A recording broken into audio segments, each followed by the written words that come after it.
तो सबसे पहले हम बात करेंगे कुछ मोस्ट इम्पॉर्टेंट पॉलीमर के बारे में, जिनसे कि आपके प्रत्येक साल एग्ज़ाम में 1 या 2 क्वेश्चन ज़रूर पूछे जाते हैं जो कि मोस्ट इम्पॉर्टेंट होते हैं। तो एग्ज़ाम के पॉइंट ऑफ व्यू से अगर देखा जाए, पॉलीमर, विटामिन जो कि मोस्ट इम्पॉर्टेंट है, और उनसे जुड़े हुए आज जितने भी टॉपिक है, जितने भी क्वेश्चन पूछे गए, हम उनको डिस्कस करेंगे। तो जैसा कि आप देख सकते हैं, एक तरफ है टाइप ऑफ पॉलीमर, फिर दूसरी तरफ है बहुलक, और फिर मोनोमर, यानी कि वो बहुलक किससे बने हुए हैं। तो सबसे पहले हम बात करेंगे प्राकृतिक बहुलक की, यानी कि नेचुरल पॉलीमर की। तो आइए देखते हैं कि नेचुरल पॉलीमर में कौन कौन से बहुलक आते हैं। तो सबसे पहले है स्टार्च, बहुत ही इंपॉर्टेंट है। हम सभी जानते हैं कि जितने भी पौधे होते हैं उनमें रिजर्व फूड मटेरियल होता है स्टार्च। तो स्टार्च बना किससे होता है? वो बनता है ग्लूकोज से, यानी कि अल्फा डी ग्लूकोज से। दूसरा जो मोस्ट इम्पॉर्टेंट नेचुरल पॉलीमर है वो है सेलुलोज। तो यदि हम बात करें सेलुलोज की, तो सेलुलोज बना होता है बीटा डी ग्लूकोज से। तो बहुत थोड़ा डिफरेंस है आपके स्टार्च और सेलुलोज में। स्टार्च जो है अल्फा डी ग्लूकोज से बना है, जबकि सेलुलोज बीटा डी ग्लूकोज से बना है। उसके अलावा जो नेचुरल बहुलक है आपके प्रोटीन है, न्यूक्लिक एसिड है और पॉलीस्पिरीन है, जिसमें कि अगर हम बात करें प्रोटीन की, तो हम सभी जानते हैं प्रोटीन जो है वो एमिनो एसिड का बना है। न्यूक्लिक एसिड यानी कि डीएनए और आरएनए, इनकी जो मोनोमर यूनिट है, यानी कि जो सबसे छोटी इकाई होती है वो न्यूक्लियोटाइड, और जितने भी न्यूक्लिक एसिड होते हैं वो न्यूक्लियोटाइड से मिलकर बने होते हैं। तो इम्पॉर्टेंट है, आप इसको याद रखिएगा। तो बात करते हैं अगले टाइप के बहुलक की, जो कि है संश्लेषित बहुलक, यानी कि सिंथेटिक पॉलीमर, जो कि मनुष्यों द्वारा बनाए जाते हैं, जैसे कि polythene, PVC, Teflon, bakelite, nylon. जैसे यदि हम बात करें पॉलीथीन की, तो इसका मोनोमर है एथाइलिन। पीवीसी जो कि मोस्ट इम्पॉर्टेंट है, और इसका मोनोमर है वाइनिल क्लोराइड। टेफ्लॉन जिसका जो मोनोमर है वो है टेट्राफ्लोरोएथिलीन। यदि हम बात करें बेकेलाइट की, तो ये फिनॉल और फॉर्मेल्डिहाइड से मिलकर बना होता है। तो ये थे हमारे संश्लेषित बहुलक। बढ़ते हैं तीसरे प्रकार के बहुलक की ओर, जो कि है योगात्मक बहुलक, जिसमें कि हाई डेंसिटी पॉलीथीन है जो कि इथाइलिन से बना होता है। उसके बाद है पॉलीस्टायरीन, या जिसे हम स्टायरन बोलते हैं, जो कि स्टायरीन से बना होता है। उसके बाद है नियोप्रीन, जो कि क्लोरोप्रीन से बनाता है। उसके बाद जो मोस्ट इंपॉर्टेंट है वो ब्यूनास रबर है, जो कि बहुत पूछा जाता है, और ये बना होता है ब्यूटा 13 डाइन और स्टायरीन से बना होता है। इसके बाद योगात्मक बहुलक है टेफ्लॉन, जो कि टेट्राफ्लोरो इथाइलिन से बना होता है। वही बात करें हम पीवीसी की, जो कि वाइनिल क्लोराइड से बना होता है। उसके बाद हम बात करते हैं संघनन बहुलक की। तो संघनन बहुलक में आपका आता है नायलॉन 66, जो कि मोस्ट इंपॉर्टेंट है। इसके अलावा टायलिन, जिसे हम बोलते हैं डेक्रोन, जो कि मोस्ट इंपॉर्टेंट है, और इसका मोनोमर है इथाइलिन ग्लाइकॉल और टेट्राफेनिलिक एसिड। जैसे कि मैंने बताया था कि नायलॉन 6 मोस्ट इंपॉर्टेंट है, जो कि हेक्सामेथिलीन टेट्रा एमीन और एडिपिक एसिड से मिलकर बना होता है। तो यहाँ पर आपको नायलॉन 3 तरह के मिलेंगे। पहला है नायलॉन 6 जिसे हम बोलते हैं परलान, उसके अलावा नायलॉन 66 है, और तीसरा है नायलॉन 610। तो नायलॉन 6 या पेरोलॉन का जो फॉर्मेशन होता है कैप्रोलैक्टम से। वहीं बात करें नायलॉन 610 की, तो वो हेक्सामेथिलीन टेट्राएमीन और सैबिसिक एसिड से बनता है।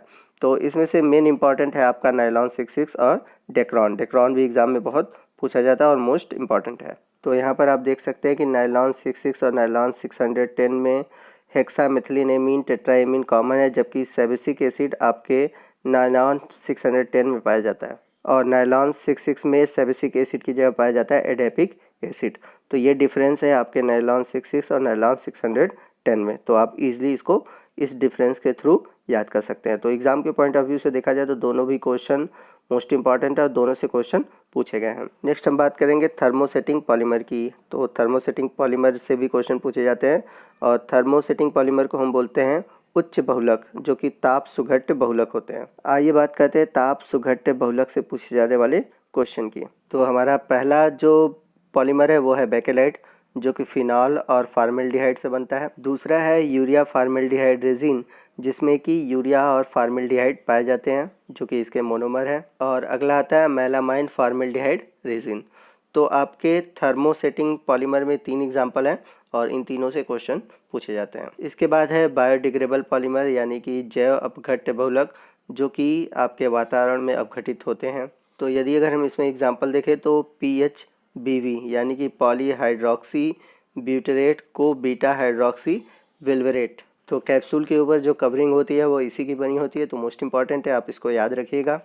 इसके बाद है नायलॉन 2 और नायलॉन 6 जो कि नीट के एग्ज़ाम क्वेश्चन में आ चुका है और इसके अलावा नर्सिंग के भी क्वेश्चन में पूछा गया है। तो याद रखिएगा कि बायोडिग्रेडेबल पॉलीमर में कौन कौन से आते हैं, तो PHBB और नायलॉन 2, नायलॉन 6, तो इनसे क्वेश्चन पूछे गए हैं और मोस्ट इम्पॉर्टेंट है। नेक्स्ट हम बात करते हैं सिंथेटिक रबड़ की, यानी कि संश्लेषित रबड़ की। पहला एग्जांपल है ब्यूनास रबड़, या उसको बोलते हैं स्टायरीन या ब्यूटाडाइन रबड़, या GRS जो कि ब्यूटाडाइन जिसमें कि 75% होता है और स्टायरीन 25% है, जो कि 3:1 है। दूसरा है ब्यूनान, या इसे हम बोलते हैं NBR, जिसमें कि ब्यूटाडाइन 75% है, एक्रोलोन नाइट्राइल्स 25% है। तो यहाँ पर आप देख सकते हैं कि स्टायरीन 25% है और इसमें एक्रोलोनाइट्राइल 25%, जो कि आइसोब्यूटिलीन और आइसोप्रीन मोनोमर से मिलकर बनता है। तो ये थे आपके पॉलीमर से जुड़े हुए मोस्ट इंपॉर्टेंट टॉपिक और उनसे पूछे गए क्वेश्चन, तो आप इनको जरूर तैयार करिएगा। आज नेक्स्ट हम बात करते हैं विटामिन से जुड़े हुए मोस्ट इंपॉर्टेंट क्वेश्चन की। तो जैसा कि हम सभी जानते हैं कि फैट सॉल्युबल विटामिन में आते हैं A, D, E, K, और बाकी जितने भी विटामिन है वो वाटर सॉल्युबल है। तो ये देखते हैं विटामिन से जुड़े हुए जो क्वेश्चन है, जो कि इनके केमिकल नेम से बहुत पूछे जाते हैं। जैसे बात करें विटामिन ए की, जिसका रासायनिक नाम है रेटिनॉल, बट इससे मोस्ट इंपॉर्टेंट क्वेश्चन पूछा गया है वो है एंटी इन्फेक्शन विटामिन। तो याद रखिएगा, जो कि मोस्ट इंपॉर्टेंट है और इसकी कमी से होता है नाइट ब्लाइंडनेस यानी कि रतौंधी। दूसरा है विटामिन डी, जिसे हम कैल्सीफेरॉल रासायनिक नाम से जानते हैं और इसे सनसाइन विटामिन भी कहते हैं, और इसकी कमी से होता है रिकेट्स और ऑस्टियोमेलेशिया। तो याद रखिएगा, जो रिकेट्स होता है वो चाइल्ड में होता है और जो कि ऑस्टियोमेलेशिया होता है वो एडल्ट में होता है। तो इसमें जो रिकेट्स है जो सबसे कॉमन डिजीज़ है जो कि बच्चों में होता है। उसके बाद हम बात करते हैं विटामिन ई की, जिसको हम टोकोफिरॉल भी कहते हैं, और इसे एंटी स्टेरिलिटी विटामिन या फिर ब्यूटी विटामिन भी कहते हैं। तो इसके रासायनिक नाम मोस्ट इंपॉर्टेंट है, खासकर एंटी स्टेरिलिटी यानी कि बाझपन दूर करने वाला विटामिन, और सुंदरता का विटामिन यानी कि ब्यूटी विटामिन। ये दोनों मोस्ट इंपॉर्टेंट क्वेश्चन है, तो आप इनको तैयार रखिएगा। और इसकी कमी से जो होता है डिसऑर्डर इन रिप्रोडक्शन और मस्कुलर डिसऑर्डर होते हैं। तो बढ़ते हैं अगले विटामिन की, जो कि है विटामिन के। इसका जो रासायनिक नाम है वो है नेप्थोक्विनॉन या फिर फिलिक्विनॉन, या फिर इसे हम बोलते हैं anti haemorrhagic factor.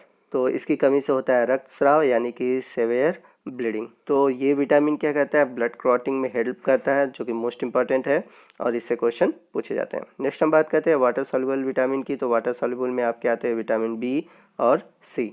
Vitamin B में कई विटामिन है, जैसे कि पहला है विटामिन B1, जिसे हम बोलते हैं थियामीन, और एक होता है थायमीन जो कि एक नाइट्रोजिनस बेस है। तो इन दोनों में डिफरेंस है, आप इसको याद रखिएगा।